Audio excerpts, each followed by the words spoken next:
Are you depressed today, mother?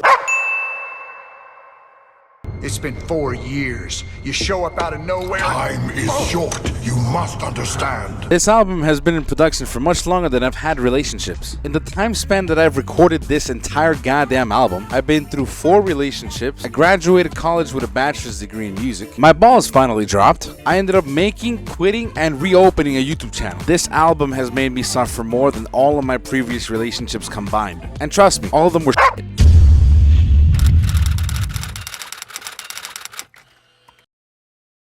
What's up, guys? Today is June 20th, 2018. I started experimenting with the album. I started experimenting with the sound quality 2 days ago. I don't even know how to explain this. What's up, guys? This is OC from So It Would Be, and you can tell the date on this was authentic because this was during a time when I didn't know how to English.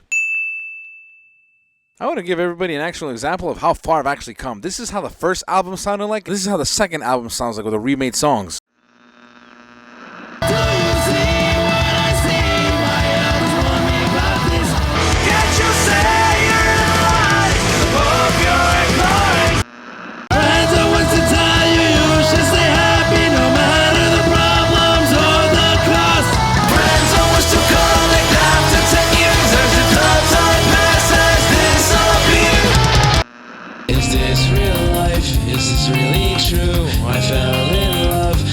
First sight of you, the golden hair, the beautiful smile, the darkened stare, the darkened stare. Please tell me you heard the difference. Please tell me you heard a major difference between the first version and the remade and remastered version. The last time I put out an album was like back in 2016. That was when Doom 2016 was relevant and streaming was still possible. What have I been doing this entire time? Scratching my balls? I finished tracking down the new version of Goddess-like on the guitars. So today I'm gonna see if I can track down the bass. I might have to change the bass guitar for every song later on. I'll see if I can record some music videos for it. I'm gonna be focusing on 1 to 3 songs every month. If I can finish them and mix master them and put them out as singles with music videos or lyric videos. That's my game plan. I'm gonna try to finish this mini golf video as much as I possibly can and then try to get down the bass parts for this and experiment. What I know, dodging every arrow that Cupid throws. She's got his like from what I feel. 300 BPMs under her heels. She's got his like controlling my fate.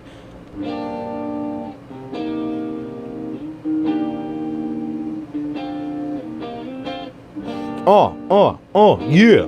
I like big black dogs. Said you wanna tell me that I gotta be a man. Instead I gotta understand what it's like to be a dog. I'm a dog. And sometimes I could bark.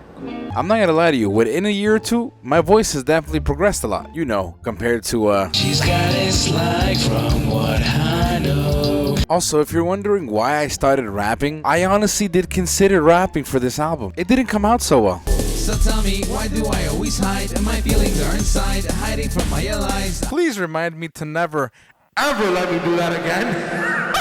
Honestly, the only reason I even wanted to do it was because a girl I was dating loved rap, and I really loved her. I fucking hate being a man. So this album has 29 songs, and 16 of the songs are just remade versions of the 16 original songs from the first album. And I know what a lot of you are wondering. Alright, mate, but instead of remaking 16 bloody songs, why couldn't you just put out 10 new songs and call that an album? Honestly, the first album just sounded like ass, but the songs were still good. I didn't want that to go to waste.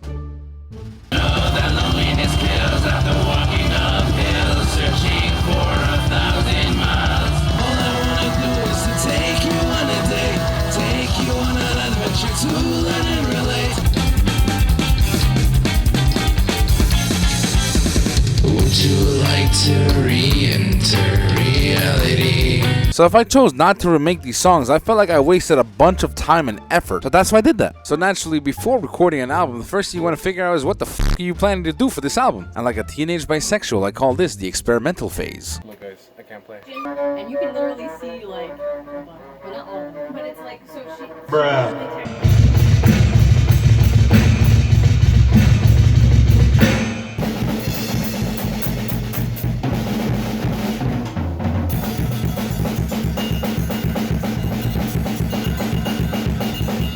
Hey look, finally, I have video evidence that I can actually play drums. I'm notoriously known for being able to make MIDI drums sound realistic. It's just that whenever I tell people that I recorded them on a piano, then they're like, oh, I actually knew that, mate. I'm a musical genius. I'm an audio engineering expert. I've invented sound when I was younger. You never knew it wasn't real drums until I told you, so shut the fuck up.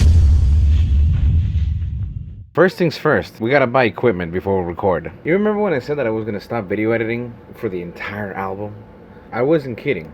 I'm gonna cancel my plan right now. So after you have a general idea of what you want your album to sound like, the next thing you gotta do is figure out what you're gonna buy. Equipment is very important, homie. This is on special until December 31st. Oof, I'm definitely getting that. Oof.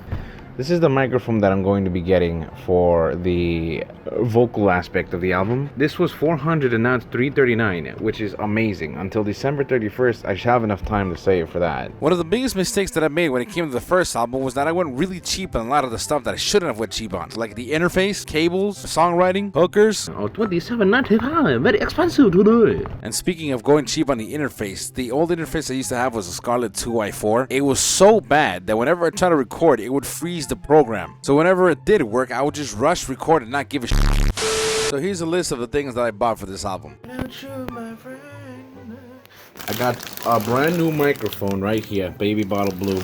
Look at this bad boy. Oof. Dun, dun, dun, dun, dun, dun, dun, dun.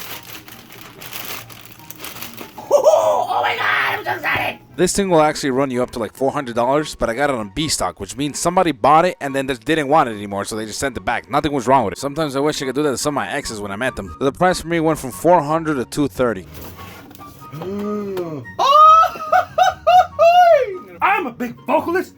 Ah! Oh shit. Oh shit, there's the mic. Oh, this thing is heavy. Oh shit. Bruh. Oh my god. Oh my god. Oh, Marie. It's a top-of-the-line blue baby bottle SL microphone. Compared to the first album where I had an Audix i5 guitar microphone and an SM58. It's like going from an iPhone 1 to an iPhone 28.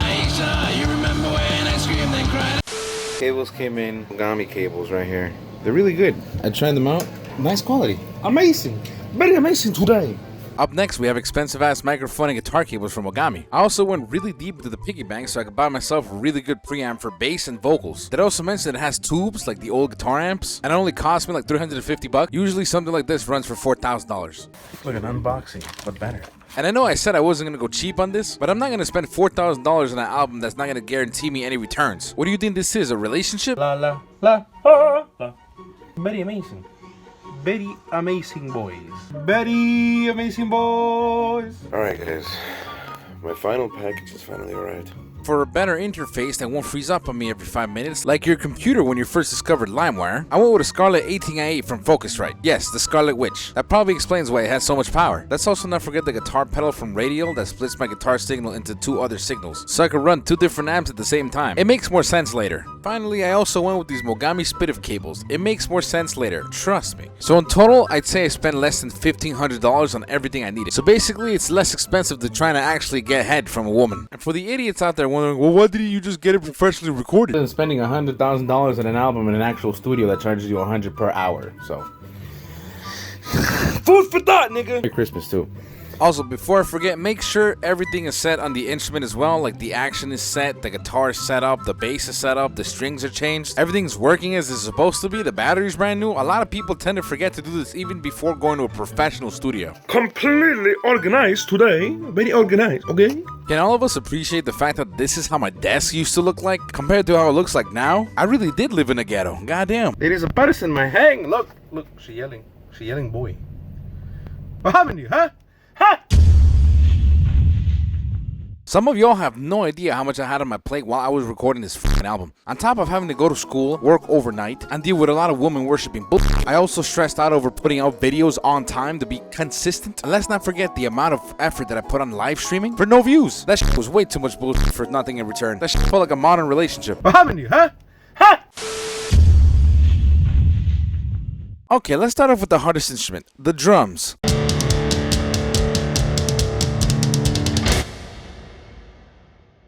Drums is one of those instruments you can actually spend 3 lifetimes building a career out of. There's just so many options when it comes to drums when it comes to recording. For example, you can mic it like this, or like this, or like this, or you can have a billion mics for the entire drum set and you still won't be satisfied with the sound. Luckily, there's Superior Drummer too. Yes, I understand it's kind of like cheating, but it's really not. All I'm doing is borrowing the sounds of the drum set from Superior Drummer. I'm still playing the drums, I'm still making a melody for it, I'm still making a rhythm for it, it's still my original creation. All I'm doing is cutting the time it would take me to mic up a drum set and still not know what the fuck I'm doing. So before we continue, usually I record the guitars first, and then the bass, and then the drums. The vocals usually come last, and the guitar solo. But the reason I'm talking about the drums first is because they're the hardest and most complicated instrument to work with, but the most important. So this is usually how I think about drums. If I were to hire somebody to play my music, they would have to be a fully functioning human being, not an octopus. I say this because there are people out there who try to do MIDI drums and it sounds like an octopus is playing everything at the same time. So the way I play drums is literally just mapping it out on a piano and then just playing them like a real drummer. First I would start off playing the rhythm without the bass drum, left hand being one stick, right hand being another stick. And with Pro Tools, my music editing software, having the ability to play MIDI on top of already recorded MIDI, after I'm satisfied with the main drum part, I add the kick drum part, or the bass drum part, whatever the fuck you want to call it, I don't give a fuck. Now, I'll be honest with you, the downside about playing on a piano is that sometimes it is very hard to play in time when you start doing really fast drum fills.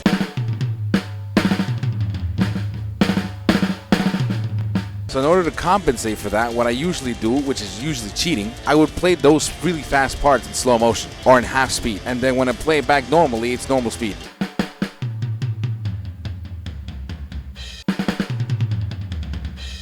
And if you're all wondering why I didn't just hire a drummer from Fiverr to do this for me, I'm fucking broke. And when it comes to other musicians, they have the tendency of trying to add their own shit to your songs. That's not the bro. When it comes to the jazz songs and the Latin jazz songs, and even the pop punk songs, I end up using a different snare drum, which is the beauty about this.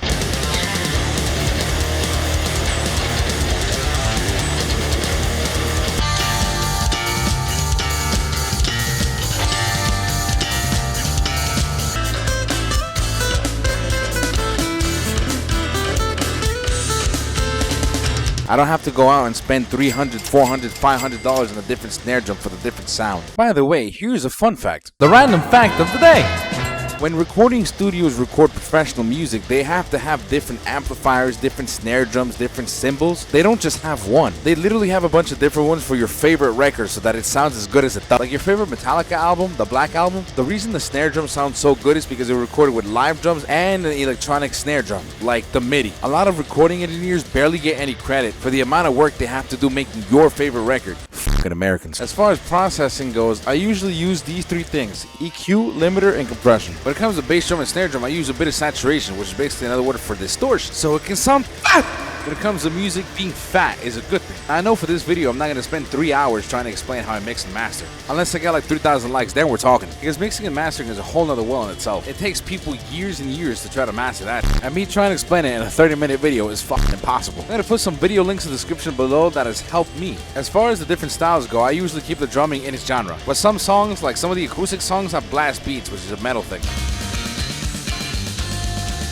Sometimes you have to think of music as like a story, so the blast beats do add a characteristic of horror or like beauty. But yeah, drums.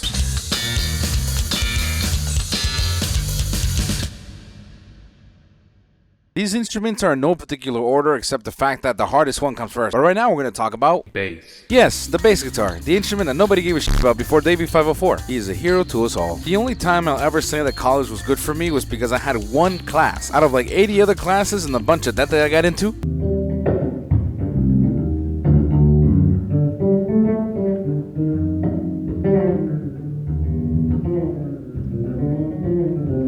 A class called Art of the Producer that was taught by Professor Bendian, who also has his own Wikipedia page, by the way. All we would do in this class is listen to old school records from the Beatles, Stevie Wonder, and a bunch of other bands.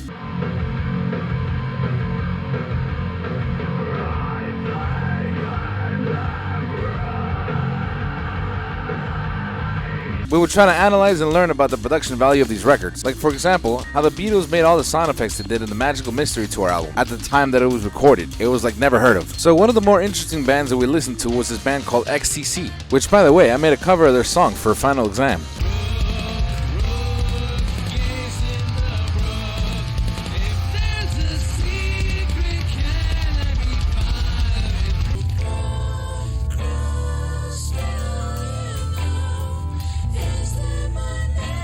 So the whole point of this is that I ended up finding out that XCC uses 2 bass guitars for each one of the records in order to get a full fat sound on the bass. That's what I did. Just to give you an example of how much I think bass guitar is important, here's what an average bass riff sounds like.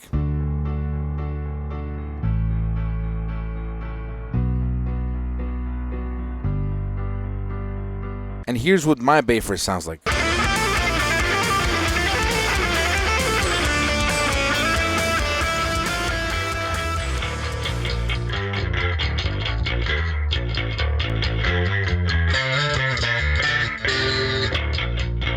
Sometimes when it's necessary, I keep it super simple. But if I ever hired a bass player to play these songs with me, I want to make sure they have fun and they actually use all of their potential. I'm trying to hire bassists, not guitarists that really suck so they stick to bass. There's a huge difference. So here's the first bass that I use. It's an Ibanez Sound Gear, and it's probably older than most of you viewers right now. I have it set up so that it's just bass, just pure bass. The knobs that control treble and mids are basically a little low on like 1 or 2. Then after I'm satisfied with what I capture, I have to play the exact same thing I just recorded again on the second bass. Talk about drums being the hardest instrument to record. For the second bass, I have this beauty, a Jackson 5-string Dave Ellison Signature Edition. That was a long fucking name. Nicknamed Blue Bass. This blue bass is very sensitive with like mids and highs. So I have the knob set up so that the bass is low and the mids and highs are just maxed at 10. For example, this is what it sounds like.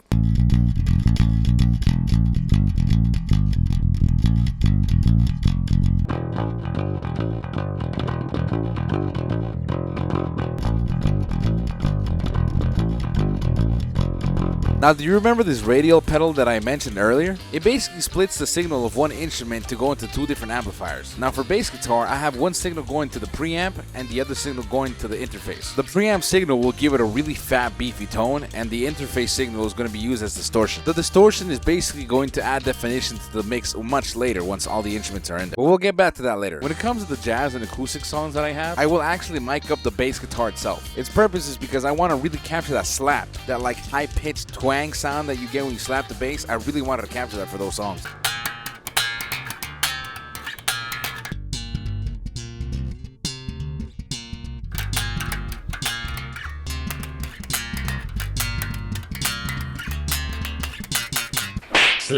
Hold on. 29 times 2 is how much? 58. So after recording my songs 58 times for bass, this is what your fingers are going to look like. So for the love of God, please appreciate your bassist. He or she is doing so much for a band that's not going to pay him anything in 10 years. Now when it comes to mixing and mastering bass, the processing that I use is a lot more complicated. I sound like a 13-year-old having girl problems. Basically on the first bass guitar, I actually have amplitude running on it, so it adds an even beefier tone. And then I have compression, distortion, and a bunch of other stuff. For the signal that went into the interface, that gets distorted the shit out of. And then when it comes to the blue bass, I have the same thing except it's a completely different amplifier for more mids and highs. Both bass guitar signals that went into the interface get distorted. That's all you gotta know. So yeah, bass sucks. I know far too many people who say that guitar is one of the easiest things to mix and master, but I beg to flippin' differ. Throughout the 4 years that this album has been in creation, I did a lot of wasteful experimenting with guitars. So hopefully this section of the video will definitely save you 4 years of your life. Normally when it comes to recording electric guitars, here are a couple of rules that people like to follow but they won't tell you. For example, when you're recording guitars, you want to record them twice. That's why they have guitar left and guitar right for the 2 guitars. Sometimes some guitars will go up to like 12 times per direction, like Meshuggah does that. They record their parts like 12 or 8 times. I usually just go with 3 times because I have left, right, and something in the middle for choruses to add more energy. The only reason other people will go with more is for their own benefit. There really is no benefit when it comes to the general public because the general public can't really hear it. Another thing is when you record guitar left, guitar right, and guitar middle, each one of them has to be a different guitar and a different amplifier.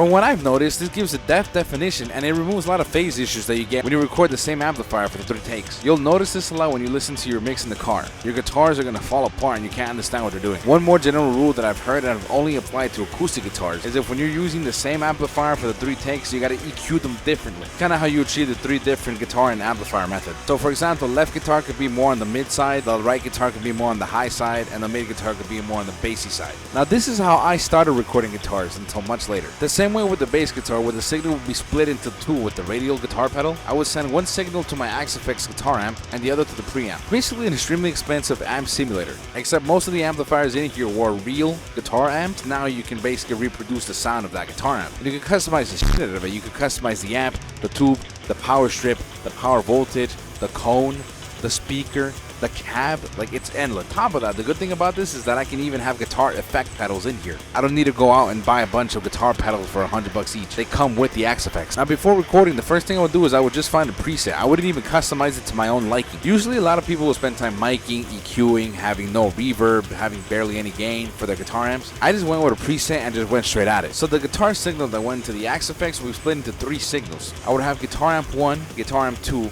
and a dry signal. And then the other signal that went into the preamp would be a second dry signal. So if we're doing some math here, which I know is a little complicated for some of you musicians, each direction had 4 tracks. So left had 4, right had 4, and the middle had 4. So in total, I have 12 tracks for the guitar. That's a lot of fucking tracks, dude. So here was basically the logic behind that. The dry signal that came from the Axe-Fx, I would use that for reamping. Now the method of reamping is basically where I would send the signal from Pro Tools back into the amp, edit the shit out of it, and then send it back to Pro Tools. It's the best thing that's ever been invented for guitar. I don't have to sit down and play the guitar part again just because I don't like the guitar tone. I can find the perfect sound for me and not do too much work.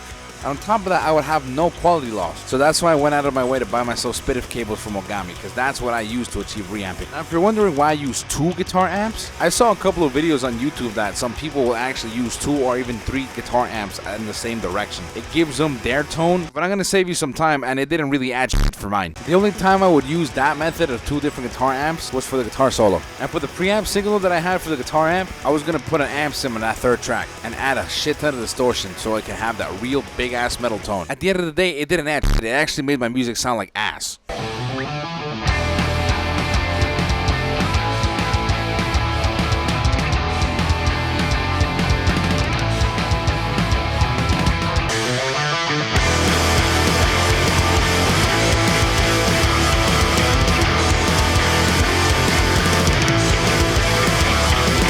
Trust me, I would spend hours and hours trying to find a way to make it work, and it would not work. I would spend hours, weeks, and even months, even up to a year, trying to see if I can make those 3 per direction, like the 9 signals, work together. It just sounded terrible. So literally, I had to cut 1 amplifier and 1 dry signal out. So I'd be left with 1 track for reamping and the other track for the actual guitar amp. I went from 12 tracks in total down to 6. And if we're not counting the reamping track, I went from 12 down to 3. So I will use the same method of capturing and reamping the guitar parts for all kinds of genres, except the acoustic guitar parts. That shit's a whole nother fucking story. And trust me, everything that has to do with guitar was reamped. Guitar left, guitar right, guitar middle, the guitar octaves, the guitar cleans, guitar solos, everything. Record with a lot less gain than you think you need. Set the EQ right for your guitar amp and record with a lot less gain than you need. If there's too much gain or distortion, it just sounds like a giant mess. So when it came to picking the amps and the sound for the reamping method, I took my time on that, because if there's too much gain on the guitar amp, it sounds like a mess. If there's too little gain on the guitar amp, it sounds too thin. So I think I went through 3 different changes before I settled with 1 actual tone that I love. Going through thousands and thousands and thousands of options and combinations. So if you ever run into that problem where you're stuck in a limbo trying to figure out what's the best guitar combination for your stuff or for your amp, even if you don't have an Axe-Fx, the best thing to do is just pick it quick and just go with it. You're definitely going to regret it later when you're busy picking the perfect guitar riff that doesn't exist versus putting out the actual album. Which explains why my shit took 4 years. When it comes to the jazz songs, it was basically the same way as recording the metal songs, just different amps. And then when it came to the acoustic guitar, I would just mic it up and I would also have it plugged into the preamp.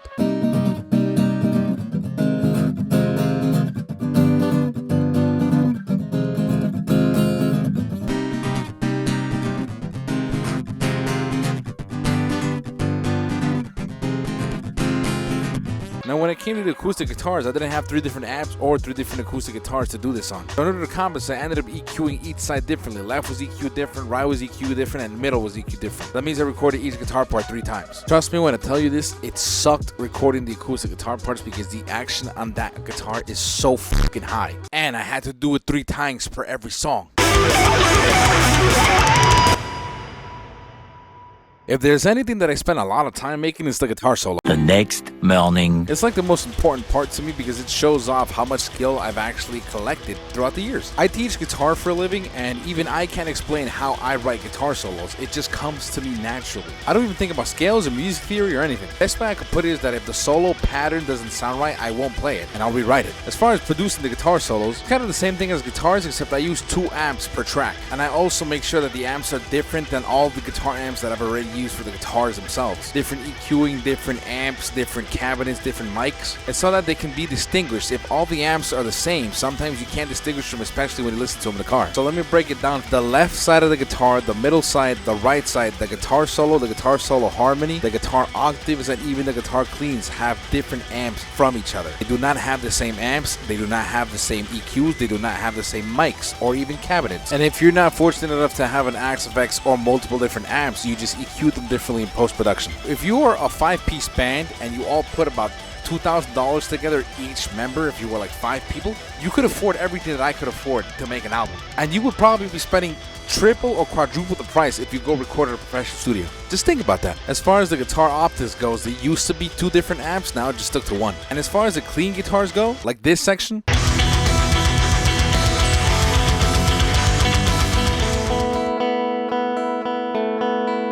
I just picked the beefiest, coolest sounding guitar amp. I'm gonna give you guys a trade secret, okay? 90% of the times, the guitars by themselves sound like shit. So don't worry about picking the best guitar sound for every little thing. Just go with what works and just call it a day. And make sure it fits with the mix. That's the whole point of this. No instrument is more important than the other. They're all very important to each other so that they can all work together. I've heard some dumbass people say otherwise though. Fucking guitarists. You love to.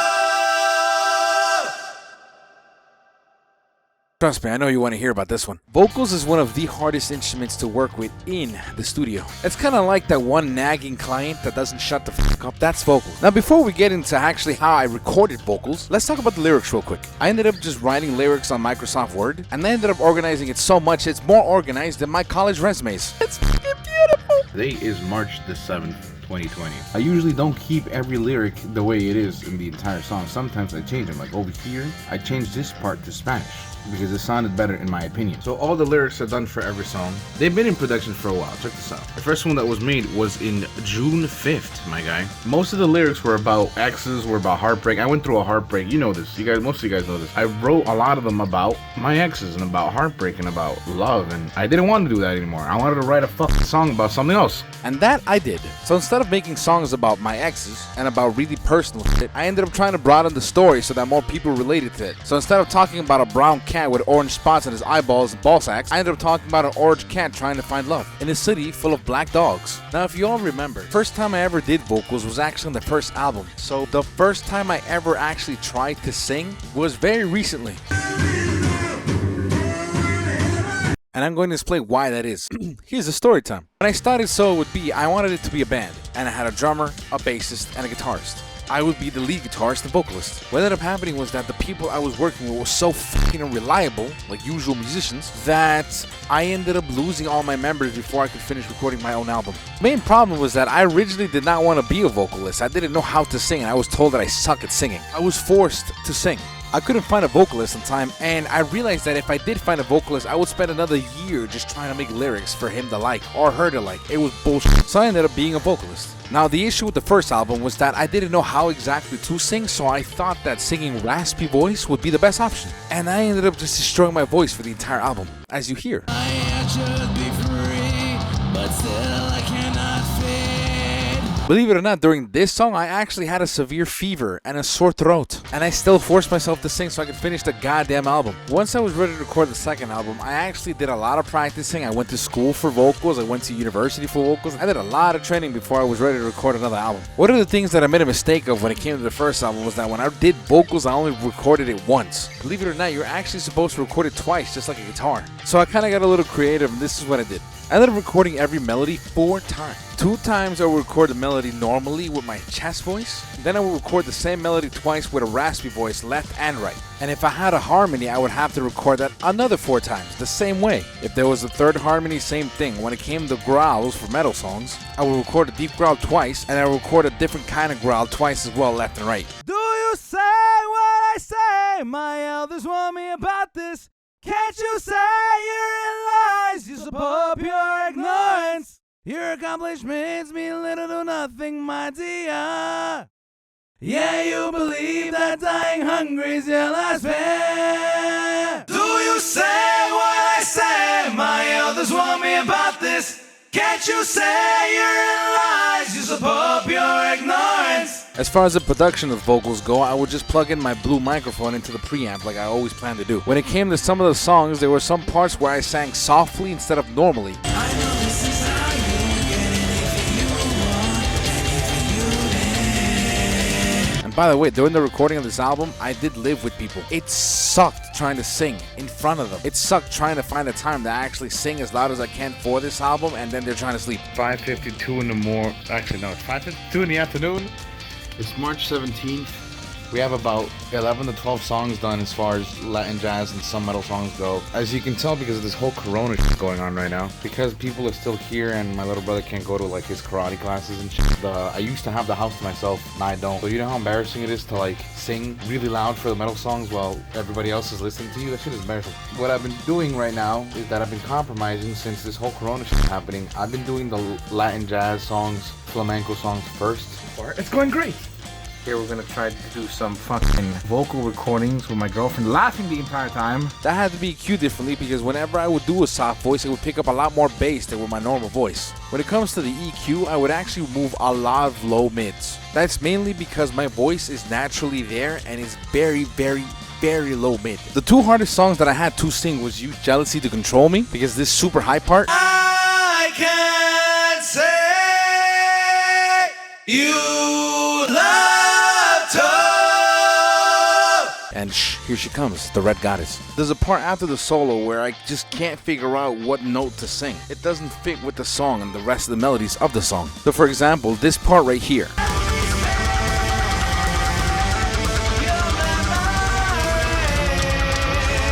I didn't sing in there in the final version of the song because the vocals didn't fit, but this was the original version of the song. And in conclusion, to sum up the whole pre-production section of this video, anything that had to do with bells or extra special effects, I just used the piano and the X-Band plugin for Pro Tools that's free. Nothing special. I love making music, I love performing music, I love feeling like I'm gonna get mad pussy when I play guitar. I hate recording.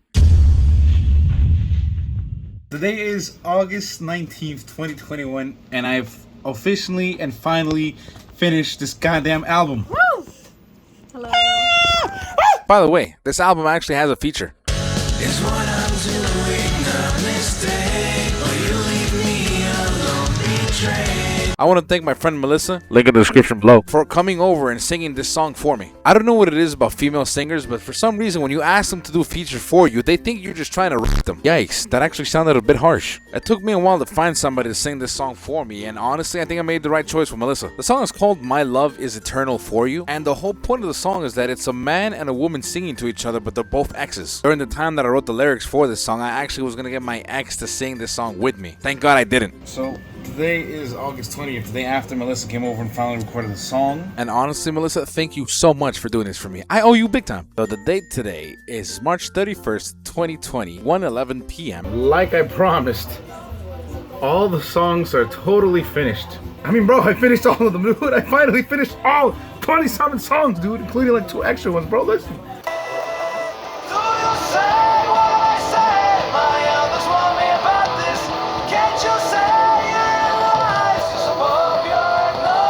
I'm so happy! I'm so happy! Ah! Did you guys know that somebody actually made a cover of my song?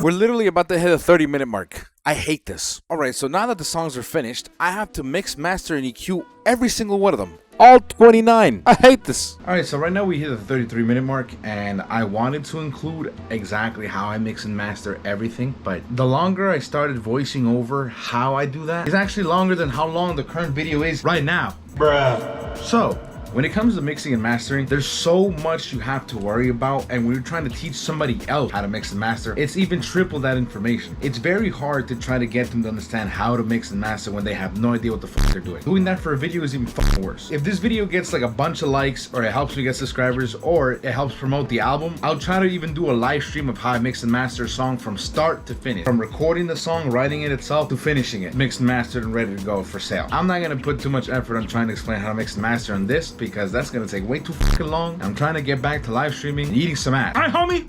I'll do this one for the favor of the guitars. Let's look at how guitars are mixed and mastered, detail to detail. When you're mixing every instrument, it's very complicated trying to think how you're gonna do it. The whole point of mixing and mastering isn't really with the ears when you start, it's with the eyes and the perspective. That sounds weird, but basically let me explain. The perspective of the sound that you want for your song is what you have to think about first and decide before you get into mixing and mastering. So let's say for guitars, right? Before you even consider doing any EQs and shit, you have to consider, like I mentioned earlier in the guitar section, how do you want the fucking thing to sound like? Because I spent a long time having to pick amps and shit just so I can pick the sound I wanted. Now, when it comes to actually mixing and mastering, this is what happens. Guitar left, guitar mid, guitar right, the master aux.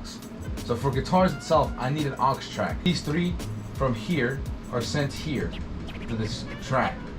This is going to EQ all three of them at the same time. For instead of having to use 3 different EQs for the fucking guitars, or 3 different compressors, or 3 different reverbs, I have this guy. Now let's look at the EQs and shit. When it comes to the EQ, if you notice here, I'm cutting off from fucking 92 hertz. Now, the guitars do have shit in there, 92 hertz. Problem is that most of it is just like bassy, wobbly shit. I need that space for the bass guitar. Like, if I were to show you what a dry track would sound like without any EQing or anything, this is what it would sound like.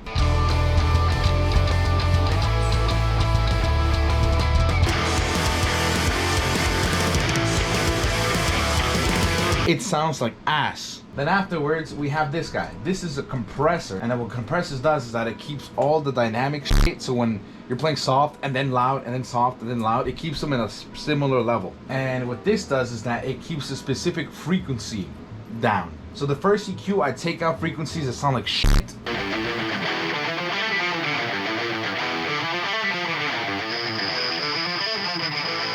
That sounds like shit. That sounds like shit.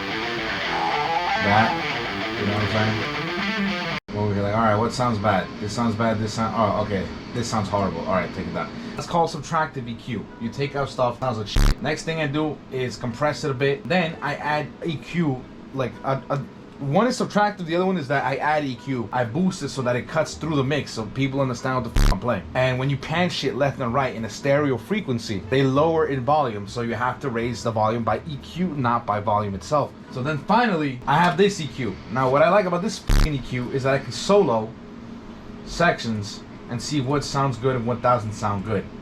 And I can take them off, you know what I'm saying?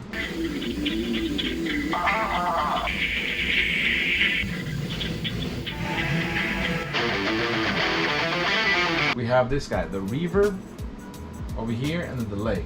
Whatever signal goes through here, you're gonna send it to another track. Instead of having like 20 different reverb for every instrument, so like plug-in reverb here for left guitar, plug-in reverb here for middle guitar, you have it so that everything goes through one reverb, like a real room. It's supposed to be played live. That's how it used to be. So if you're recording this shit live, how does it sound like in a stadium? How would it sound like on a live performance with everybody playing at the same time? How would it sound like on a live stage? That's why you have one reverb. I cut off frequencies from the reverb because reverb actually adds frequency. This is my delay. I had very small delay and a very small increment. This is how the whole thing would actually sound like.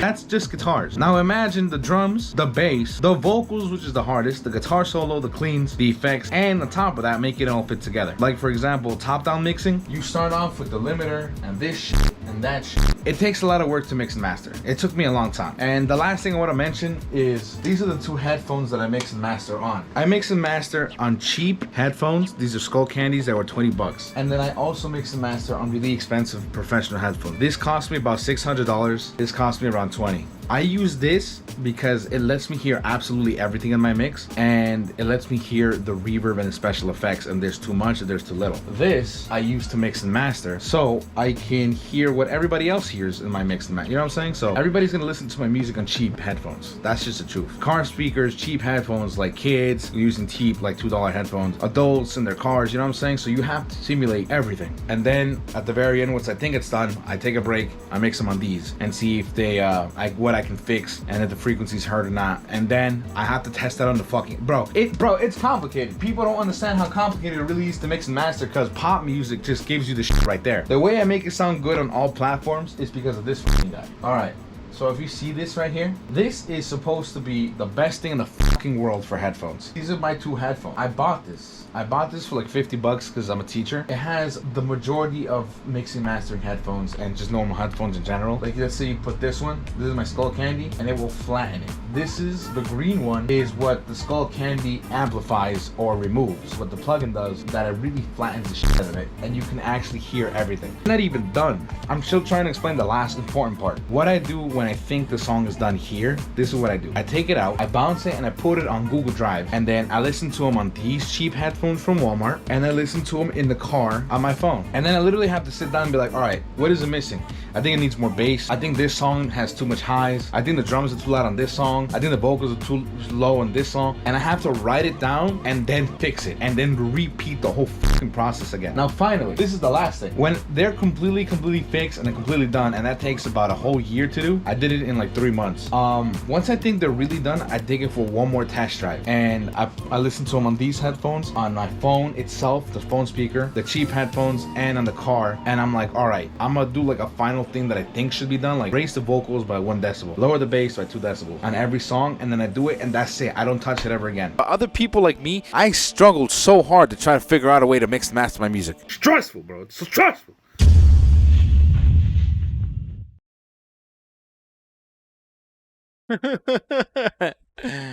So, let's recap. The songs are finished, the mixing and mastering is finished, I've done a lot of crying, I've even bled from my fingers. So what the fuck is next? Right, planning how I'm gonna sell this shit. But before we even think about that, in the audio engineering world, there's a word called bounce. It means exporting. And if you don't know what that means, I don't know what the fuck you're doing watching this video. And basically, I would have to bounce the songs, every single song, multiple different times, because I would have different uses for each part. So for example, I have the stems of each of the songs, which means I have every individual track exported, so if people want to try to get their hands on mixing and mastering my songs, they can. They want to hear how the guitar left sounds like on its own, they can. I also bounce the instrumental only versions of the songs, the vocals only version of the songs. I even have the wet stems, which means that they're the tracks, but they have all the processing like the EQ, compression, and reverb, in case a DJ wants to one day use my vocals only for his mix. Here's another thing that people might not understand, so I'm going to try to dumb it the fuck down. When you video edit, you want your audio to be at 48 kilohertz instead of 41 kilohertz, which is usually what all MP3 and CDs are at. That's just how it works, so I had to bounce each one of the songs in a different format for videos and for MP3s. So in total, I spent like an entire week exporting songs. Okay, here we go. This is the last song for this album. Here we go. Oh my god, here we go. Oh my god. Hard working, man. Here we go, here we go. Yes! I'm done! Ah! Today, on September 4th, 2:33 a.m., I officially finished this fucking 4-year project. On September 7th, 2021, at 4:17 p.m. Renamed all the files, renamed all the sessions, and I'm officially finished. And then finally, since I finally finished, the most important thing of all, back up all your files. So, did we learn something new today? Did you finally realize why it took me over 4 fucking years to put this album out?